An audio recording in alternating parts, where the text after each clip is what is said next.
These weren't deli sandwiches wrapped in paper with your name scribbled on the front. These were slapped together in dim kitchens before sunrise, mustard on one heel of bread, whatever was left on the other. They fed welders, field hands, and factorymen. Cheap, messy, real, and they got the job done. Dandelion greens with vinegar. Nobody planted dandelions. They just grew, and when money was tight, that made them the most reliable crop around. Dandelion greens were bitter, wild, and free. And when boiled and dressed with vinegar, they became dinner. You picked them young, before the leaves turned tough and angry, gave them a good wash to get the dirt and bugs out, then boiled them down until they wilted into a deep green tangle. Some folks fried a bit of bacon or salt pork for flavor. Others just added a splash of vinegar and hoped it was enough. The taste was sharp, earthy, and strong. It hit your mouth like a warning and went down like a challenge. But it filled you, and it reminded you that nature didn't care about the price of groceries. If you were willing to look low, it would feed you. Served with cornbread or a slice of white bread, dandelion greens with vinegar was never anyone's favorite meal, but it was there when you needed it. And in hard times, that made it special. Split pea soup with ham hocks. Split pea soup didn't care what day of the week it was. It was cheap, thick, and hot. And if you had a ham hock to throw in the pot, you were eating better than most. You started with dried green peas, rinsed clean, and boiled low and slow with onions, garlic, maybe a chopped carrot, if there was one, lying around. The ham hock went in whole, bone and all, bringing fat, smoke, and salt to every corner of the broth. Hours passed, and the peas melted into a creamy stew. The meat softened until it slid off the bone in rich, chewy shreds. Some folks added potatoes. Some didn't. Either way, it came to the table thick enough to stand a spoon in. You served it with crusty bread or just ate it out of a chipped bowl in silence. It didn't need sides. It didn't need help. Split pea soup with ham hocks wasn't pretty, but it was dependable, it was filling, and it turned the cheapest bag of legumes into something worth scraping every drop from the pot. Cabbage fritters. Cabbage fritters weren't fancy. They were desperation, fried up, golden, and crisp. You started with what you had. A withering head of cabbage, some flour, a few tablespoons of bacon grease, maybe one egg if you could spare it.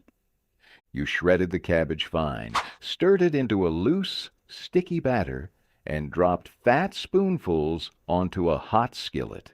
They sputtered in the grease, smelling sharp and green and alive. You flattened them with the back of your spoon, pressing them hard into the pan so they crisped at the edges. No fancy sauces, no careful plating. Just a plate stacked with hot fritters, greasy at the edges, heavy enough to keep a man moving through a winter shift. If there was vinegar, you splashed it over the top. If not, you ate them plain, hot, rough, and good enough to make the house smell like there was something worth sitting down for. Cabbage fritters didn't cost much, but they gave you the sense, for a few minutes, that you were still doing all right. Still making dinner happen. Still finding a way. Stuffed bell peppers with rice, no meat version. Stuffed peppers without meat sounded like a punishment. But when times got tough, rice stepped up and carried the weight. You boiled up a pot of white rice, soft but not mushy, stirred in diced onions, maybe a spoonful of tomato paste or leftover sauce from the back of the fridge. A sprinkle of salt, pepper, and if the garden was good to you, some chopped herbs or a bit of garlic. You cut the tops off the bell peppers, green, red, whatever was cheapest, and hollowed them out like little bowls, packed them full of rice mix, and stood them upright in a baking dish. A splash of water or tomato sauce at the bottom kept them from drying out. Baked until the peppers softened and the tops crisped just a little, they came out smelling better than anything made from scraps had a right to. No meat, no cheese, just a pepper filled with hope and starch. And sometimes that was the best thing on the table. Macaroni and milk. Macaroni and milk was about as bare-boned as comfort food came. You boiled macaroni until soft, drained it, and poured milk over it, just enough to keep it from feeling dry, just enough to feel like something warm and complete. A bit of butter, if you had it, a pinch of salt. Some people added pepper, some added sugar. Most did whatever their grandmother taught them to do. You didn't bake it. You didn't dress it up. You just stirred it and served it. It came to the table hot and bland, but there was something soothing in that. It didn't ask anything of you but a spoon and an appetite. Macaroni and milk was what you made when groceries were low and spirits were lower. It was soft, cheap, and filling, a blank page you could survive on. And when you had more again, you remembered how this little bowl had carried you through the worst of it. Mashed potato pancakes. Leftover mashed potatoes weren't thrown out. They were transformed. Mashed potato pancakes were second-day salvation, a meal built from scraps that tasted better than most things made fresh. You started with cold, stiff mashed potatoes, lumpy, buttery, maybe a little dry. Stir in an egg if you had one, a spoonful of flour, and a pinch of salt. Some folks added chopped onions. Others tossed in a handful of cheese or herbs when they were lucky. You formed the mixture into thick, heavy patties and laid them into a hot, greased skillet. The outside crisped up golden and crackly, while the inside stayed soft and creamy. The smell alone was enough to pull kids to the kitchen like a dinner bell. No need for sides, just a stack of hot cakes, maybe a dab of sour cream or a shake of pepper on top. They were cheap, filling, and made from nothing new. But when your fork cracked through that crust into the steaming middle, it didn't feel like leftovers. It felt like a quiet little miracle. Fried green tomato sandwiches. When the tomatoes were still hard and green on the vine but couldn't wait any longer, you sliced them thick, dredged them in cornmeal, and dropped them into a hot skillet. They sizzled in bacon grease or lard, browning fast on the outside while the inside softened just enough to bite.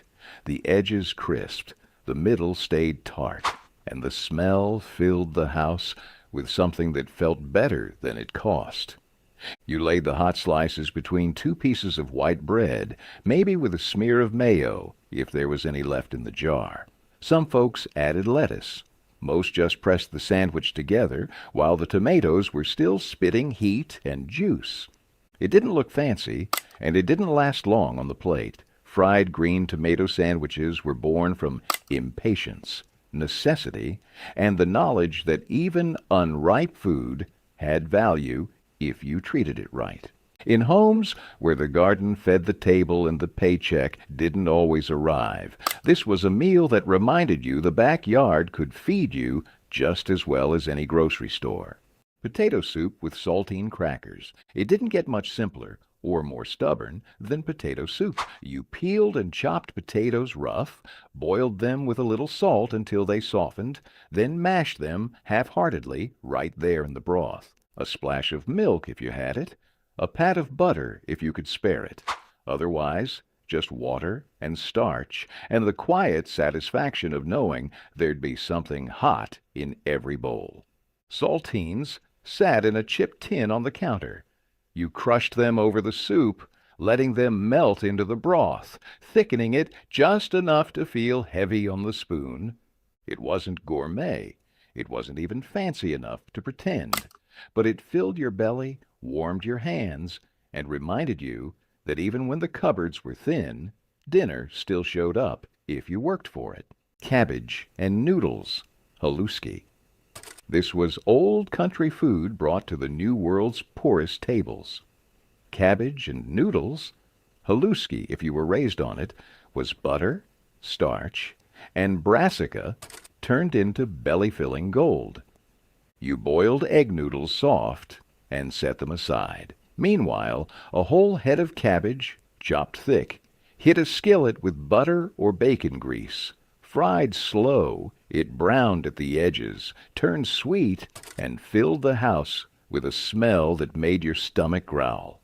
The noodles went back in, everything tossed together until it glistened. Salt, pepper, done. Maybe some onions if you were feeling rich.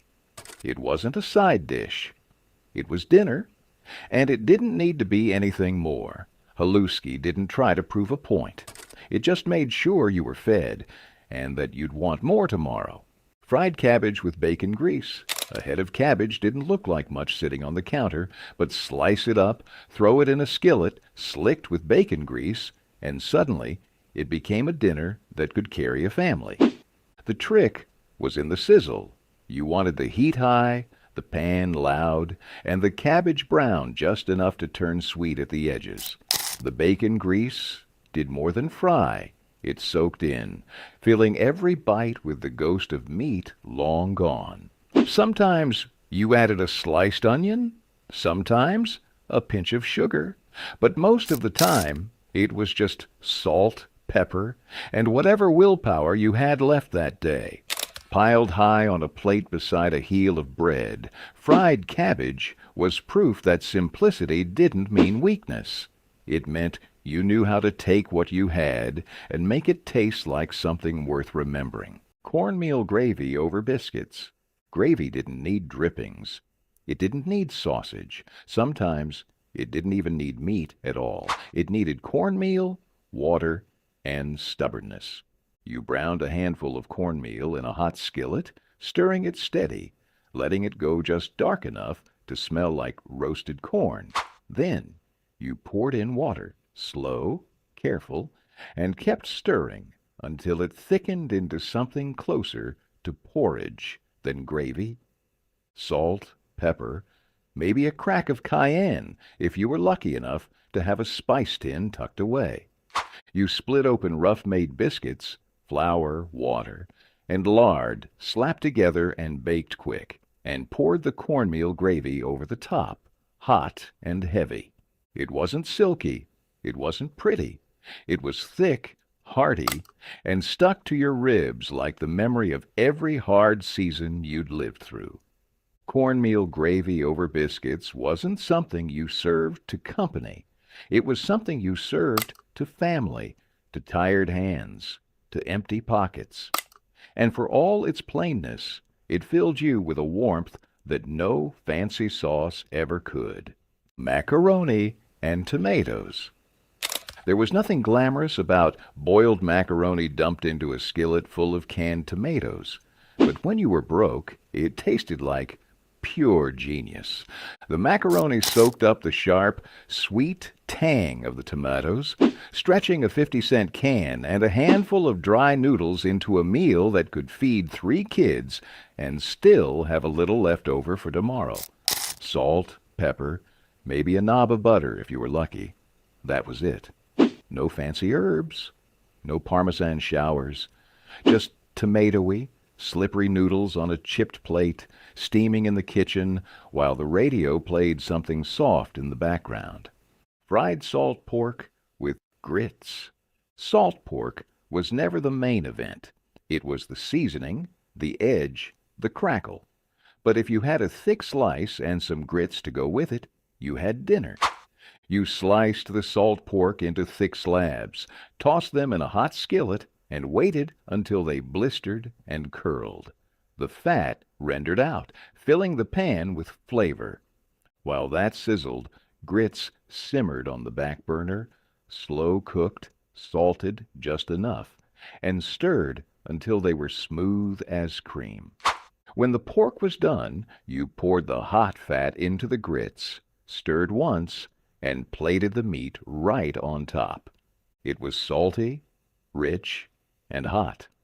Grits soaked up every drop, and the pork added just enough chew to remind you there was meat involved. No one left hungry? Not that night. Bologna boats with melted cheese. If you were hungry and broke and had 5 minutes to get dinner on the table, Bologna boats had your back. You started with thick-cut slices of bologna, the cheaper, the better, laid flat on a baking sheet. Once they hit the heat, the edges curled up into little bowls, perfect for holding whatever scraps you had. Most nights it was just a scoop of shredded cheese, cheddar, American, or even broken up slices from a crumpled wrapper. You dropped it right in the middle and let it melt until it bubbled and browned, the fat from the bologna sizzling into the tray. If you had crushed crackers, leftover mashed potatoes, or a dollop of mustard, those went in too. But even plain, the smell was enough to bring the whole house to the kitchen. Served with a spoonful of slaw, canned green beans, or nothing at all, Bologna boats didn't apologize for what they were. They were salty, greasy, and full of character. Dinner on a dime, comfort without credentials. And when you took that first bite, crunchy edges and molten center, you didn't care how much money you didn't have. It just tasted good. Mayonnaise sandwich. It was desperation in its purest form. When the fridge was almost empty and the pantry had been picked clean, the mayonnaise jar was the last soldier standing. A mayonnaise sandwich wasn't dressed up. It didn't pretend. It was 2 slices of plain bread, often drying out at the edges, spread with a slippery pale layer of mayo. Some added black pepper for a hint of life. Others toasted the bread to give it crunch. But the core of it was the same: fat, blandness, and the soft squish of emptiness. Kids often ate it after school while waiting for dinner that might never come. It was a lunchbox filler and a midnight snack when paychecks were still days away. It left the mouth coated and the conscience quiet, because it meant no one was starving, not tonight. And somehow the tang of mayonnaise lingered like a ghost in the kitchen, reminding everyone of the line between getting by and going under. People laughed about it later in life. But in the moment, there was nothing funny. It was a sandwich that meant survival, and survival was sometimes the only victory a family could claim. Cabbage roll, casserole, lazy man's version. Cabbage rolls were beautiful. Cabbage roll, casserole, was practical. You didn't have time to roll leaves and tie them up nice. You had 5 kids, 1 oven, and no meat to waste. You browned a little beef, or none at all, mixed it with cooked rice, onions, and canned tomato sauce. Chopped cabbage got layered in a baking dish, then the rice mixture, then more cabbage, and more sauce. You baked it covered until the cabbage went soft and the rice soaked up all the tangy, smoky juice. It came out messy, bubbling, fork tender, and full of soul. You didn't care how it looked. It tasted like something much fancier. Lazy man's cabbage roll casserole wasn't lazy. It was survival with a little creative license. And when it hit the table, nobody questioned how much effort went into it. They just ate, and that was enough. Hard-boiled egg and vinegar sandwiches, properly expanded. When the meat was gone, and payday was still too far away, you reached for the egg carton and the vinegar bottle. Hard-boiled egg and vinegar sandwiches weren't fancy, but they were fast, cheap, and just good enough to feel like real food. You boiled the eggs hard, no runny yolks, no careful timing. Just a full rolling boil until they were chalky and firm. Peeled them quick, crushed them rough with a fork, and stirred in a heavy splash of vinegar to wake them up. The vinegar made the eggs sing, sharp and clean, cutting through the heavy yolk like a hot knife. You pile the mixture onto slices of bread, sometimes adding a pinch of salt, maybe a crack of pepper if the jar wasn't empty. The bread soaked up the vinegar, softening just enough to hold everything together. It wasn't elegant, but it was rich with flavor and heavy enough to quiet a stomach gnawing from too many lean nights. Hard-boiled egg and vinegar sandwiches didn't pretend to be anything they weren't. They were sour, strong, and stubborn as the people who made them, and every bite carried a promise. You were still standing, and you were still eating. Cabbage and potato soup. You didn't need much to make cabbage and potato soup. Just a pot, a flame, and the will to keep moving. You peeled and chopped the potatoes, rough and quick. Then came the cabbage, shredded by hand or knife into thick, wrinkled strips. You dropped everything into a big pot of salted water or thin broth. Let it boil until the cabbage softened and the potatoes cracked open just enough to cloud the liquid. Onion, if you had it. A clove of garlic, if you were lucky. But the heart of it was always the same. A cheap, honest meal that filled a bowl and stuck to your ribs. Served with stale bread or nothing at all, cabbage and potato soup reminded you that the line between survival and comfort was thinner than people think. It didn't win awards. It didn't need seasoning secrets. It just needed to be hot, heavy, and ready by the time the sun went down. Lard biscuits with sorghum syrup. Biscuits didn't need butter to be good. They didn't need buttermilk, fancy flour, or anything from a store shelf marked luxury. They needed flour, baking powder, a pinch of salt, and a good hard dollop of cold lard, cut in with fingertips that knew the work of real kitchens. You mixed the dough by hand, rolled it rough, and cut it into thick, squat rounds that hit the oven like promises you had to keep. They baked up craggy and hot, smelling like every good thing you still had left. When they came out, you split them open with your hands, no knife needed, and spooned sorghum syrup into the steamy middle. The syrup oozed into every crack, soaked through the crumb, and sweetened the air with the smell of warm sugar and hot bread. Lard biscuits with sorghum syrup were sticky, messy, and heavy enough to carry you through 2 chores and a skipped lunch. They weren't about celebrating. They were about surviving, with a little sweetness in the hard times. And sometimes that was enough to lift a tired family 1 more mile down the road. Mayonnaise and lettuce sandwiches. It was called a sandwich, but it was mostly a leaf and a prayer. You took a slice of iceberg, crunchy, cold, and barely green, and laid it on soft bread. Spread mayonnaise on both slices, just enough to make it feel like you had something creamy, something richer than you really did. You bit down through softness and crunch and told yourself it was fresh, light, maybe even good. Mayonnaise and lettuce sandwiches were summer meals for empty kitchens. They made the most of the produce drawer and the bottom of the mayo jar. And for a little while, they made you forget how little you had. Flour dumplings in tomato juice. When the meat ran out, but the hunger didn't, flour dumplings in tomato juice filled the gap. It started with a pot of cheap tomato juice, poured straight from the can into a dented saucepan, thinned with a little water if you needed to stretch it. You brought the juice to a simmer, bubbling slow, smelling sharp and sour in the warm kitchen. Then came the dumplings, nothing but flour, salt, and a splash of water, stirred into a thick, heavy dough you could scoop up by the spoonful. You dropped rough lumps of dough straight into the boiling tomato broth. They floated up fat and lumpy, soaking in the juice, steaming in the heat. Some folks seasoned the broth with a little black pepper. Some added a dab of bacon grease or a crumbled bouillon cube, if they had one.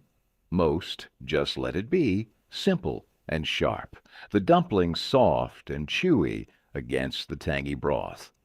It wasn't a meal built for joy. It was a meal built to survive. Heavy dumplings, thin broth, and a little heat, enough to trick a growling stomach into silence for 1 more night.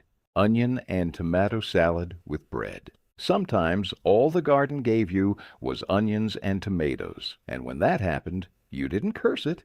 You built dinner from it. You sliced thick slabs of tomato, the juice running onto the counter, staining everything it touched, peeled and sliced onions so sharp they stung your eyes, tossed both into a big bowl, hit them with a glug of vinegar or oil if there was any to spare, and seasoned with salt and black pepper like you meant it. The bread was day old, hard around the edges, but you tore it into pieces and let it soak up the juices at the bottom of the bowl. Each bite was a slap of acid, sweet and sharp at the same time, softened by the bread soaking up the life of the vegetables. You didn't set a table for it. You didn't need a knife and fork, just a bowl in your lap, a spoon in your hand, and a hunger that didn't care about fancy cooking. Onion and tomato salad with bread didn't fill you up the way meat would, but it fed something deeper, the memory of sunlight, of dirt under your nails, of survival pulled straight out of stubborn ground. Onion sandwich. A punch to the tongue and a tear in the eye, the onion sandwich didn't pull any punches. It was the sandwich for the bold, the broke, and the blue-collar men who came home reeking of diesel and smoke. One thick slice of raw onion, preferably yellow or white, slapped between two slices of buttered bread. Sometimes it was salted, sometimes not. No cheese, no meat, just the sting of sulfur and the hope that it would fill the belly. This sandwich showed up in mining towns and railroad camps where hearty flavor mattered more than delicacy. It was a poor man's cure for blandness and a test of who could handle it without blinking. Some folks added vinegar or a splash of oil if they had it, but most didn't bother. It was a meal with bite and character, something to chew on while thinking about overdue bills and how long the winter might last.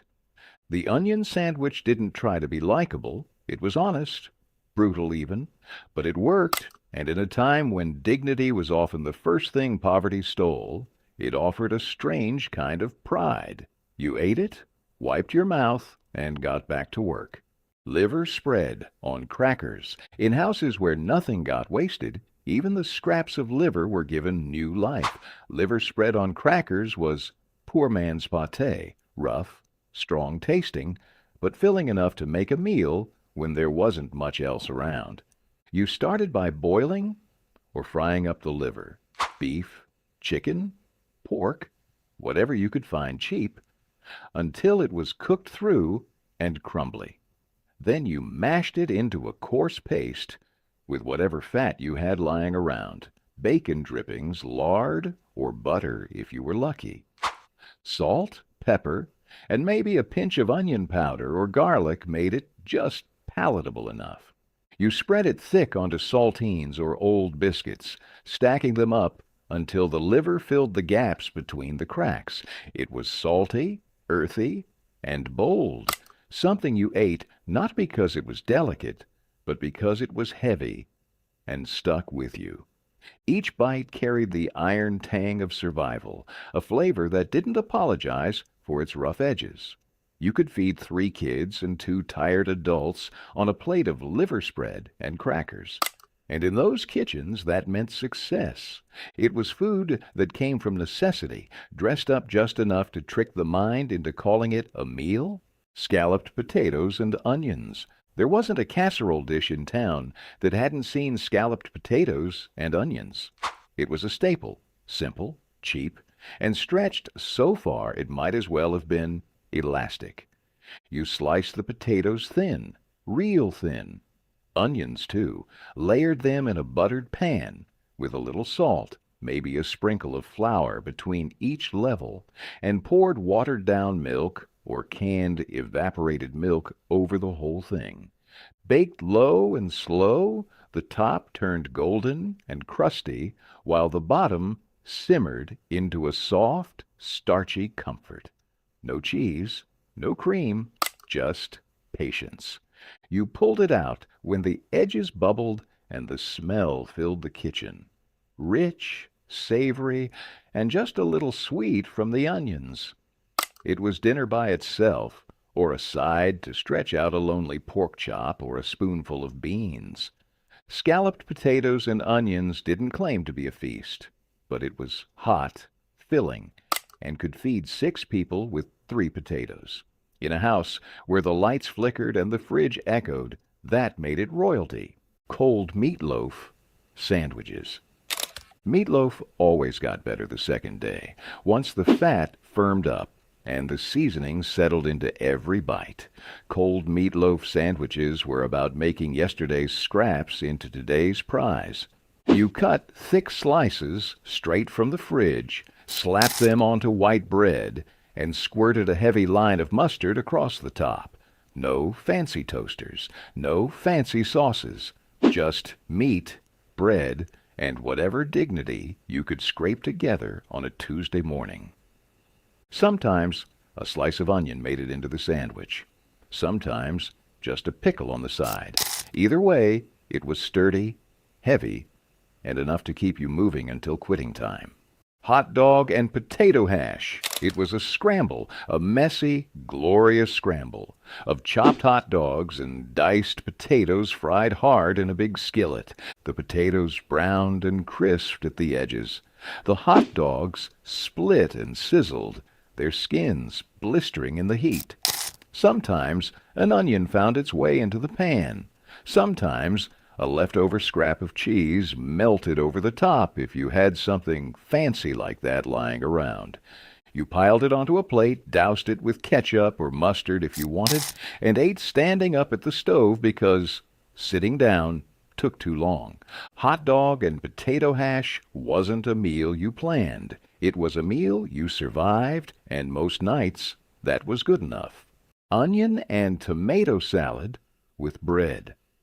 When the garden was all you had left, you ate what it gave you, and often that meant tomatoes and onions, sharp, juicy, simple. You sliced them thick, the onions biting back tears, the tomatoes bleeding juice all over the counter. Toss them together with salt, pepper, and a drizzle of vinegar or oil if you had it. If not, the juices alone did the work. You laid the mixture onto thick slices of bread, or used the bread to soak up the puddle of juice at the bottom of the bowl. It wasn't salad, the way fancy restaurants talked about salad. It was survival in a bowl, sharp, refreshing, and just heavy enough to remind you you were still standing.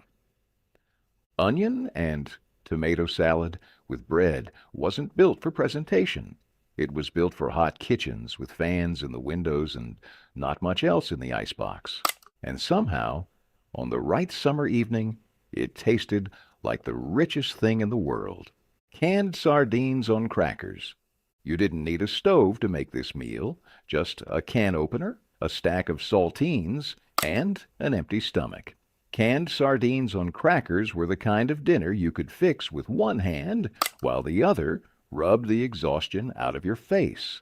You peeled back the lid on the tiny tin, briny fish packed tight in oil or mustard sauce, and spooned them straight onto the crackers, one fillet at a time. Some people mashed them. Some ate them whole. Either way, they brought salt, fat, and protein to a plate that didn't have much else. If you had a slice of onion, you added it. If you had a splash of hot sauce, you drizzled. But most nights it was just fish, crackers, and quiet chewing. It wasn't pretty, but it didn't need to be. Sardines didn't apologize for their smell or their shine.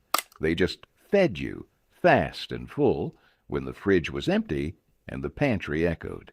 Canned sardines on crackers weren't a delicacy. They were a defense against going to bed hungry. And for a lot of folks, that was more than enough. Butter and lettuce sandwich. Simple, humble, cold. The butter and lettuce sandwich was less a meal and more a memory of gardens that grew wild and fridges that hummed half empty. Fresh, limp lettuce leaves often iceberg or romaine, laid over a layer of salted butter on plain bread. No protein, no dressing, no frills. It was the sandwich you made when all the meat was gone, the kids were hungry, and the garden was generous enough to offer something green. The butter gave it richness, the lettuce gave it crunch. It was eaten by coal miners' daughters, dust bowl mothers, and millions of children who learned early what it meant to make do. Some toasted the bread, others didn't bother. Some added a slice of tomato if the harvest was kind, but mostly it was butter, lettuce, and hope layered quietly in a kitchen where the radio murmured about war, work, or wheat prices. It was the kind of sandwich that reminded you food wasn't always about pleasure. Sometimes it was about continuity, the ritual of lunch, the semblance of normalcy. And in that, it offered comfort. Banana and mayonnaise sandwich. In the rural South, it was practically a rite of passage. A ripe banana sliced lengthwise, laid on a thick smear of mayonnaise, and closed inside soft white bread. It sounds like a crime against nature today, but back then it was Saturday lunch, or something a grandmother made with a smile and a wink. The sweetness of the banana met the tang of the mayo, and somehow it worked. Or at least, people told themselves it did. This sandwich was born in kitchens where fruit was rare, and you didn't let anything go brown on the counter. Bananas were a treat, but if you had one, and not much else, mayo and bread made it a meal. It was soft, it was sticky, and it was shockingly filling. Some folks added peanut butter to bridge the gap between sweet and savory. Others swore it needed to be eaten with a glass of milk to wash down the confusion. These days, even mentioning it gets scrunched noses and fake gags. But ask someone who grew up on it, and you'll hear stories, not just about the taste, but about summer days, warm kitchens, and the strange alchemy of poverty and comfort. Mashed potato sandwich. Leftovers never went to waste, not when mouths outnumbered dollars. After supper, the cold, mashed potatoes went back into the icebox. By noon the next day, they became the core of a mashed potato sandwich. Thick slabs of bread cradled a scoop of cold, salted mashed spuds, sometimes smeared with mustard or topped with an onion slice. It was starchy, heavy, and oddly comforting. Some days, a crust of gravy clung to the potato and made it feel like more than scraps.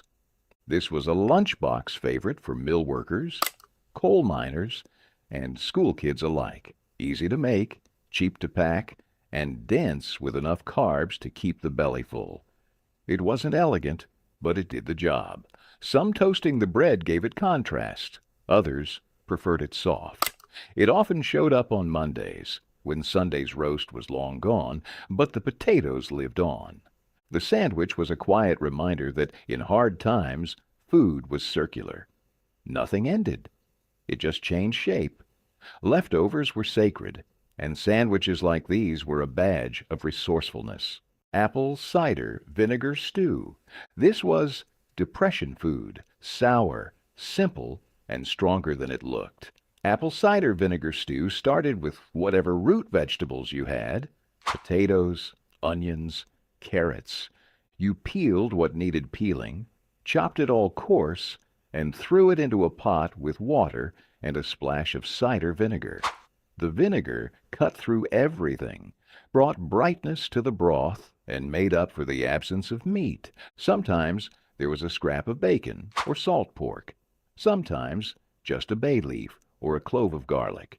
Most of the time it was the vegetables, the vinegar, and a long boil that made it something worth eating.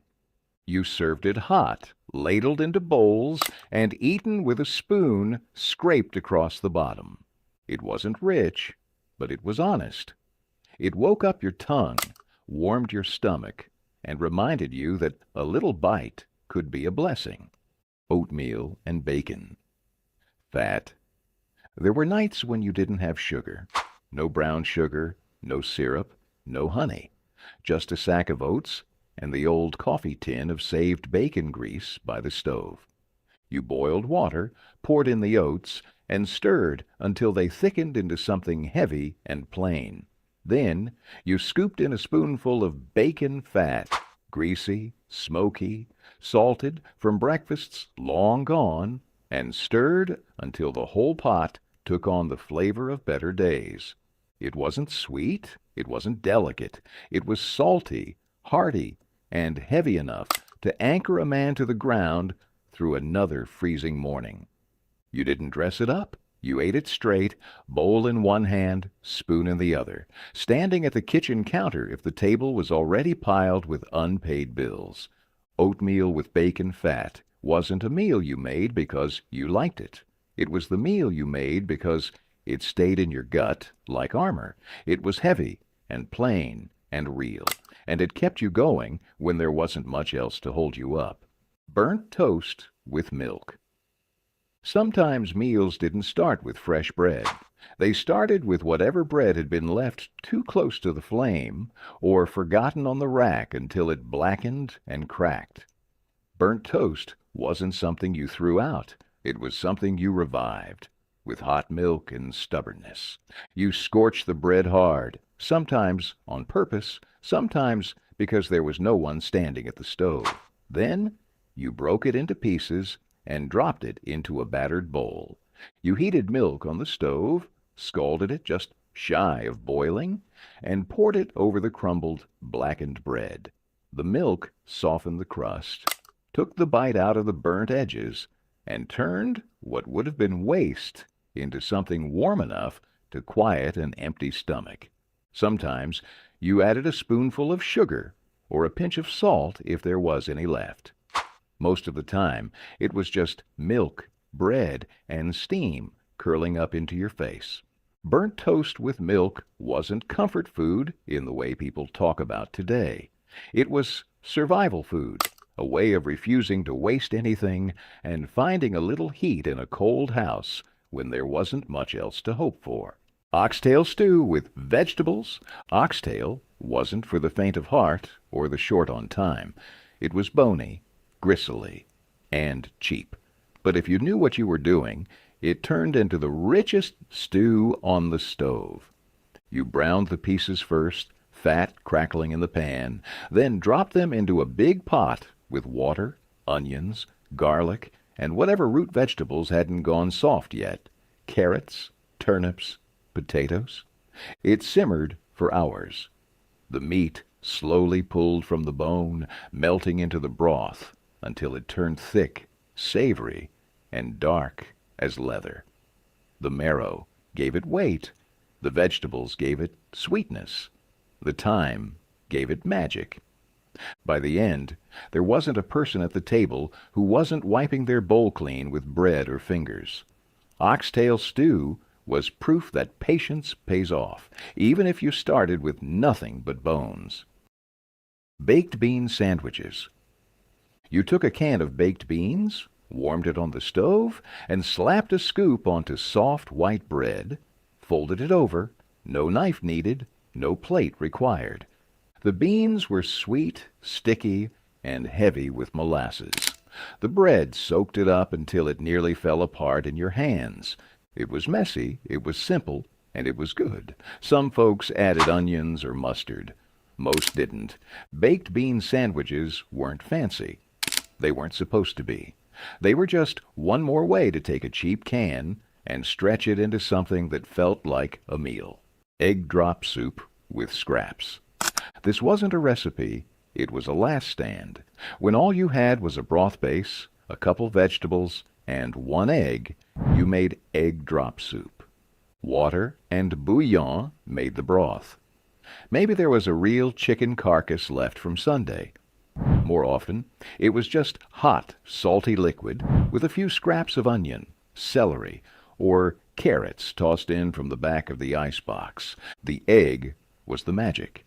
Whisked in a bowl, then poured slowly into the boiling broth while stirring, it turned into silky ribbons that swirled around like something elegant. A dash of pepper gave it bite. a little vinegar or soy sauce if someone had traveled far enough to pick some up. Served in mugs or soup bowls or whatever was clean, it didn't look like much. But it was warm, nourishing, and felt, just for a moment, like a real meal. And sometimes that moment was enough. Peanut butter and syrup sandwiches. Sometimes dinner was 2 slices of white bread and whatever you could smear between them. Peanut butter and syrup sandwiches weren't glamorous, but they were fast, cheap, and just sweet enough to feel like you weren't scraping rock bottom. You spread a thick layer of peanut butter across the bread, then poured a ribbon of syrup over the top, Karo, maple, or homemade cane syrup if you were lucky. Fold it together, and you had a sticky, salty sweet mess that hit the spot like nothing else. It was the kind of meal that didn't need heat, prep, or even a plate. You could eat it standing up, walking to work, or lying in bed after a long day. It filled your belly, gave you just enough sugar to forget what else was missing, and went down easy. Peanut butter and syrup sandwiches weren't about health or balance. They were about getting through, about feeding yourself with what was left in the pantry when everything else was gone. And somehow they still tasted good enough to remember. Canned tamale pie. It came out of a box, a can, or a desperate idea, and sometimes all three. Canned tamale pie was the last-minute hero of dinner tables that had more mouths than money. You browned what little ground beef you had, stirred in a can of corn, a can of tomatoes or chili beans, and maybe a dash of cumin or chili powder if the spice rack wasn't empty. That mixture went into a baking dish, bubbling and loud. Then came the topping, boxed cornbread mix, poured right over the top, thick enough to seal it in and fluffy enough to make it feel special. Baked until golden on top and steaming at the edges, tamale pie sliced like a casserole and ate like a hot meal should, fast, easy, and filling. No one asked what kind of meat was in it. No one complained it wasn't real tamales. They just ate it, smiled, and came back for seconds. Fried apples and biscuits. You peeled and sliced the apples thin, tossed them in a skillet with butter, or bacon grease if that's all you had, and sprinkled sugar over the top like a memory. They fried down slow, turning golden and soft, the sugar bubbling into syrup, and the fruit collapsing into sweet, sticky ribbons. Meanwhile, you baked up a batch of biscuits from scratch. Just flour, lard, baking powder, and water if that was all the pantry allowed. They came out uneven but hot, split down the middle, and steaming. You spooned the fried apples right on top. Let the syrup soak in. Ate it with your hands or a fork, depending on how tired the day had made you. It wasn't breakfast. It wasn't dessert. It was just food, sweet, simple, and so good it almost made you forget how little was in the icebox.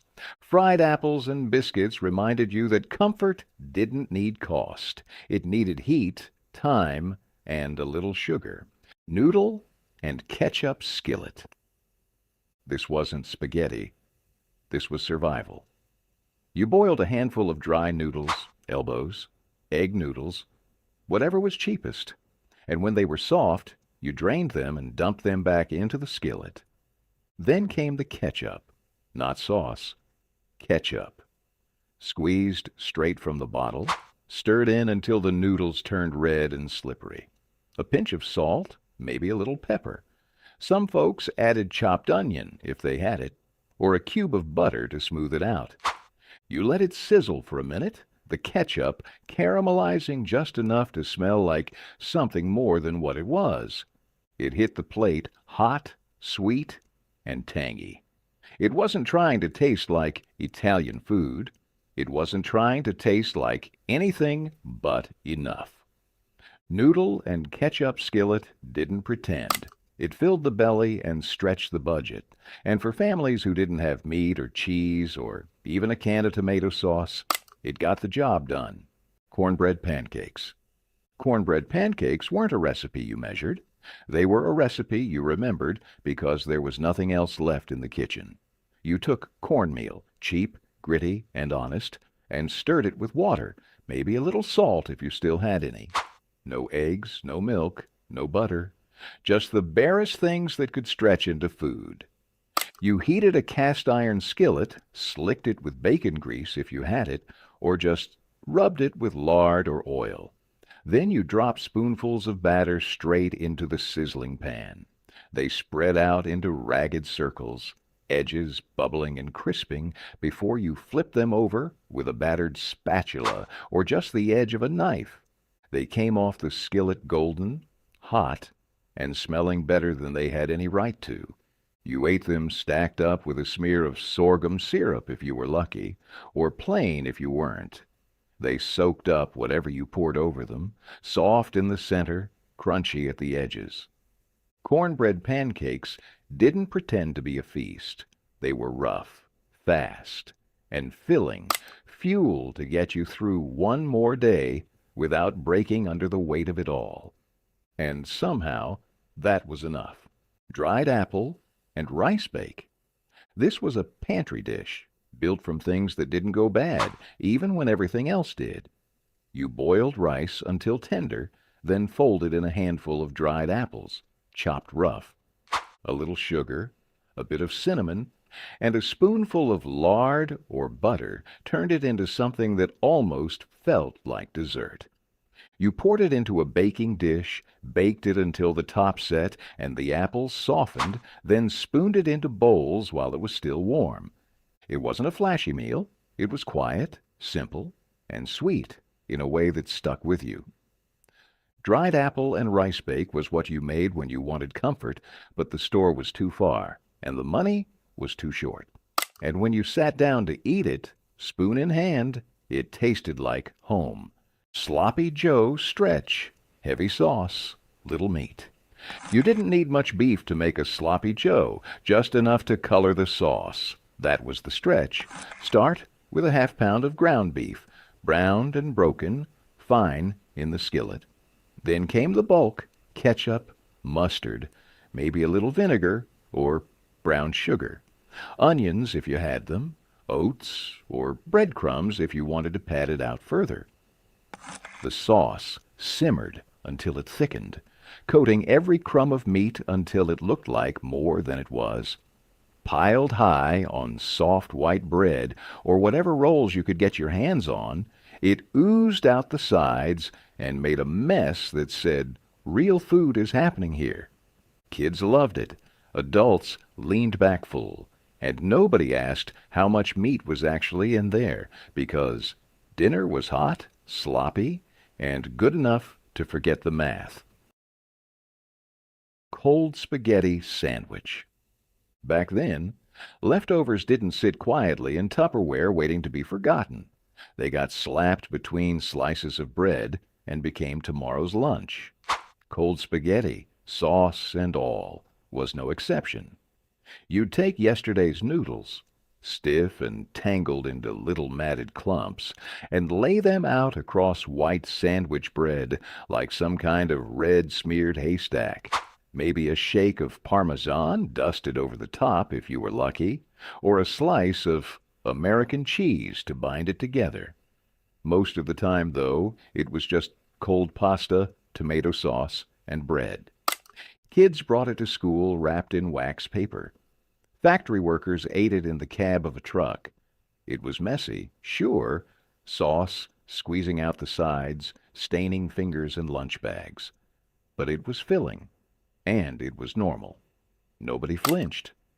Today it might seem like a joke, the kind of thing you'd see on a food challenge show. But for people living through layoffs, strikes, and months with more bills than paychecks, cold spaghetti sandwiches were just what you did. No shame, no waste, just leftovers turned into fuel. Navy bean soup with salt pork. This wasn't a soup for sipping. It was a soup for working. Thick, salty, and heavy, navy bean soup was built to keep you going when the pantry and paycheck were both running dry. You soaked the beans overnight, softened them up, then dropped them into a deep pot with chunks of salt pork, cheap, fatty cuts that gave up all their flavor as they simmered. Onions and maybe a carrot went in too. Garlic, if you had it. But it was the salt pork that made the difference, melting down, fat rendering into the broth, meat turning tender. It cooked for hours. By the end, the beans were soft, the broth was golden, and the smell filled the whole house like a promise. You served it thick with cornbread, if you had it, or just a torn-off slice of white bread to chase it down. Navy bean soup didn't waste anything. It didn't pretend. It just showed up hot, hearty, and ready to do the job. Rice pudding as dinner. When meat ran out and vegetables were too expensive, rice pudding stepped in. Sweet, heavy, and warm, it was one of the few dinners that felt like a treat when you had nothing left to treat yourself with. You boiled white rice until soft, then stirred in milk, sugar, and maybe a pinch of salt.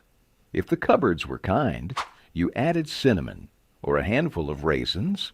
If they weren't, you made do. You let the mixture simmer low until it thickened into a creamy, sticky comfort, something between a dessert and a survival plan. Sometimes an egg went in to make it richer. Most times it didn't. You spooned it into bowls and ate it slow, letting the warmth settle into your bones. Rice pudding didn't care that it was dinner. It just did the job, filling you up with something soft, sweet, and simple enough to remind you there was still goodness in the world. And when you scraped the bottom of the pot, you didn't feel cheated. You felt full. Ketchup sandwich. This was poverty on white bread, pure and unfiltered. The ketchup sandwich was exactly what it sounds like. Slices of plain bread, often store-brand or homemade, slathered with whatever ketchup was available. Sometimes it was Heinz, but more often it was the cheapest bottle on the shelf or even homemade from surplus tomatoes. This sandwich was the last line of defense between a child and going to bed hungry. It showed up on dinner tables during layoffs, droughts, or long winters when the pantry looked more like a shelf of empty jars than a source of nourishment. Parents told their kids it was just like a burger, just without the meat, and kids played along, licking the tangy sweetness off their fingers. In some households, it was toasted to add a bit of crunch, and in others, it was folded over to make it feel more like a real sandwich. The ketchup was sugary, acidic, and often watery, but it filled the stomach and added enough flavor to trick the mind into believing it was a meal. There was no pride in it, just resilience. And in a strange way, those who ate it never forgot it. It became a badge of survival, a taste memory tied to struggle, resourcefulness, and the stubborn will to get through another day. Rice and butter with cinnamon sugar. It didn't matter if the pantry was bare and the neighbors were eating better. If you had a sack of rice, a stick of butter, and a battered tin of cinnamon sugar, you had dinner that could almost make you feel rich. You boiled the rice until it was tender, grains puffed and clinging together in a warm heap. While it steamed, you dropped in a knob of butter, big if the week was good, small if it wasn't, and let it melt slow, pooling at the bottom. You took a spoon, stirred it all together, then showered the rice with cinnamon and sugar until the air smelled sweeter than anything money could buy. It wasn't fancy. It wasn't meat and potatoes. But when you sat down with a bowl of it, steaming in your hands, every bite tasted like a quiet kind of victory. The butter made it rich, the cinnamon made it bright, and the sugar made it enough to keep the cold out and the tiredness away. Rice and butter with cinnamon sugar wasn't a dessert. It was survival made sweet, and it stuck to your ribs in a way no fancy dinner ever could. White gravy and biscuits. Some days all you had was flour, grease, and a few scraps of baking powder to rub together into something that looked like dinner. White gravy and biscuits didn't need anything else. You stirred bacon fat or lard into a bubbling skillet, whisked in flour until it turned the color of toast, and then thinned it with water or milk into a thick, creamy flood of pure, peppery survival. The biscuits didn't need to be pretty, just rough mounds of dough baked until they barely held together, perfect for soaking up every drop of that heavy, salty gravy. It wasn't about indulgence. It was about hunger. About making sure nobody went to bed empty. About knowing that sometimes a plate of bread and sauce was enough to carry you through whatever the world had lined up next. Grits with bacon. Drippings. Grits were the great equalizer. Rich or poor, north or south, if you had a bag of cornmeal and some hot water, you had a meal. But when money got tight and meat disappeared from the table, bacon drippings turned grits into something sacred. You stirred them slow over a low flame, watching the grains swell and thicken into a creamy, soft mound. Then came the real trick, taking a spoonful of saved bacon fat from an old tin by the stove and stirring it in until the whole pot shimmered with flavor. Salted just right, the grits didn't need anything else. But if you had a little shredded cheese, a fried egg, or a bit of leftover meat to throw on top, it became something that felt like a feast, served in chipped bowls or poured into plates and eaten with crusty bread, grits with bacon. Drippings weren't about filling time. They were about filling space. Real food, born from almost nothing, that hugged your ribs and stuck with you all day. Peanut butter and pickle sandwich. This wasn't a dare. It was a Depression-era miracle that stuck around through sheer audacity. Spread salty peanut butter on soft white bread. Then top it with a few slices of dill pickle. That's it. The sharp vinegar of the pickle cut through the dry stickiness of the peanut butter like lightning. For some, it was a flavor revolution. For others, an act of desperation. Either way, it filled a lunchbox, silenced a growling stomach, and left a memory that outlasted hunger. This odd pairing was often born from leftovers. The last bit of peanut butter clinging to the jar, and a few pickles floating lonely in brine. The sandwich traveled in wax paper to schoolyards and rail cars. It didn't need refrigeration, didn't spoil fast, and made a little go a long way. Some added mustard for an extra jolt. Some swore by sweet pickles instead of dill, but the essence was the same. Salty, sour, sticky, survival. It was a sandwich that shouldn't work, but did, just like the people who ate it. Cornmeal dumplings in broth. When the cupboard was nearly bare and soup alone wasn't enough, cornmeal dumplings turned thin broth into something that could hold you over. You brought water or stock to a boil, sometimes with scraps of onion, maybe a bone, or bit of meat from a previous meal. Into that went the dumplings. Cornmeal stirred with salt, a little lard or bacon grease, and just enough water to hold together. You dropped spoonfuls of the thick batter right into the bubbling liquid. They swelled up slow, soaking in the flavor and turning soft in the middle, firm at the edges. It was humble food, built to stretch, the kind of meal that didn't fill your plate, but filled your belly. Cornmeal dumplings weren't about flavor fireworks. They were about survival, patience, and the quiet kind of resourcefulness passed down from someone who never once wasted a bite. Spam and pineapple skillet. In the days when the war rationed everything and canned goods were king, Spam and pineapple skillet was the closest many people came to eating something that felt like a feast. You sliced the Spam thick, those rubbery, salty pink slabs, and seared them hard in a hot skillet until the edges crisped and popped. The smell alone was enough to fill the kitchen and draw every set of eyes toward the table. Once the Spam was browned, you poured in a can of pineapple rings, juice and all, letting the sweet liquid bubble up around the meat. The sugars caramelized, turning sticky and golden, wrapping the Spam in a glaze that clung to the fork and stained the plate. The salt from the meat, the sweetness from the pineapple, they fought and danced on your tongue, making you feel, just for a minute, like you were eating something fancier than the reality.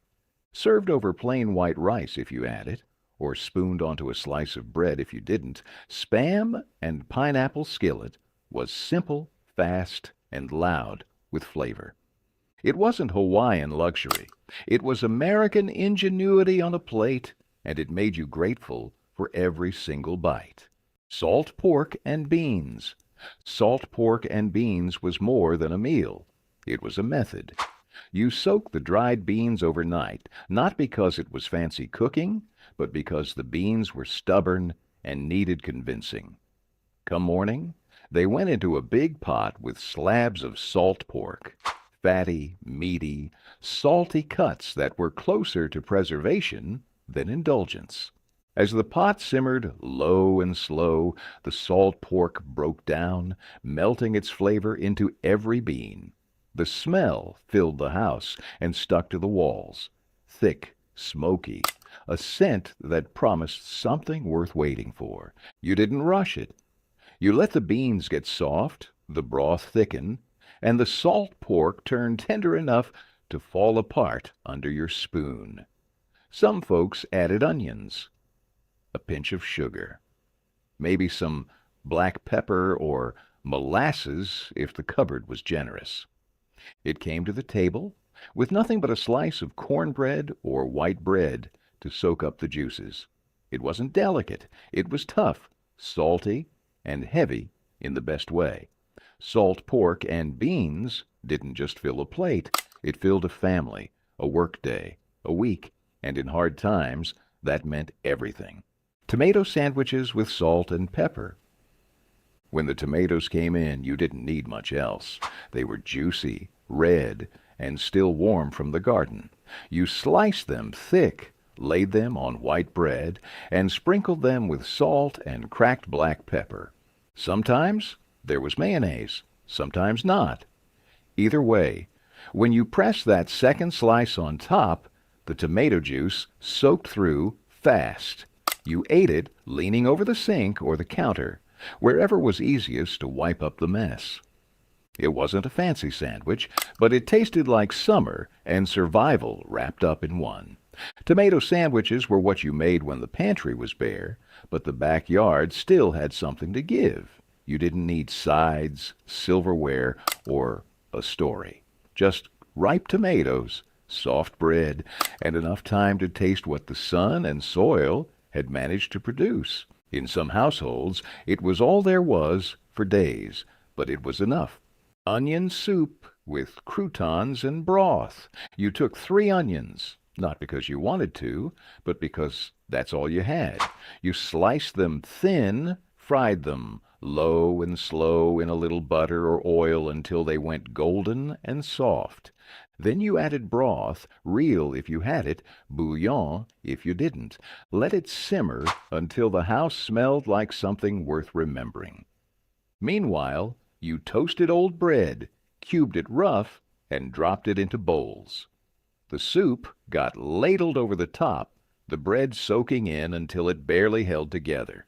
No cheese, no frills, just onions, broth, and the taste of getting by. And for that night, that was enough. Lard fried bread with sugar. When butter ran out, lard stepped in.